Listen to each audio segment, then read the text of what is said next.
ನಾವು ಎರಡು ಪರಿಮಿತ ಸಂಖ್ಯೆಗಳನ್ನು ಹೋಲಿಸ್ಕೋತ ಹೋದೇವಿ ಅಂದರೆ ಹೆಚ್ಚು ಕಡಿಮೆ ಇದು ಆಕ್ಕೋತ ಹೋಗ್ತದೆ.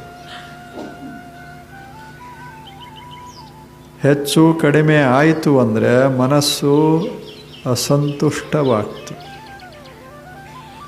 ಒಂದು ನಮ್ಮ ಮನೆಯ ಸಮೀಪಕ್ಕೆ ಇನ್ನೊಬ್ಬರ ಮನೆ, ಮೊದಲ ಅವ್ರದ್ದು ಸಾಣದಿತ್ತು, ಆ ಬಳಿಕ ದೊಡ್ಡ ಮನೆ ಕಟ್ಟಿದರು, ನಮ್ಮದು ಸಾಣದಾಗ್ತದೆ. ಆವಾಗ ನಮ್ಮ ಮನಸ್ಸಿಗೆ ಅನ್ನಿಸ್ತದೆ ನಾವು ಕಡಿಮೆ, ಅಷ್ಟು ನಮ್ಮ ಹತ್ತರಿಲ್ಲ, ಕೊರತೆ ಆಯಿತು. ಆ ಕೊರತೆ ಭಾವ ಬಂತು ಅಂದರೆ ತೃಪ್ತಿ ಇರೋದಿಲ್ಲ, ಅಷ್ಟೇ ಸಂತುಷ್ಟಿ ಇರೋದಿಲ್ಲ. ನಾವು ಇನ್ನೊಬ್ಬರು ಕೂಡ ನಮ್ಮನ್ನು ಹೋಲಿಸಿಕೊಳ್ಳೋದನ್ನು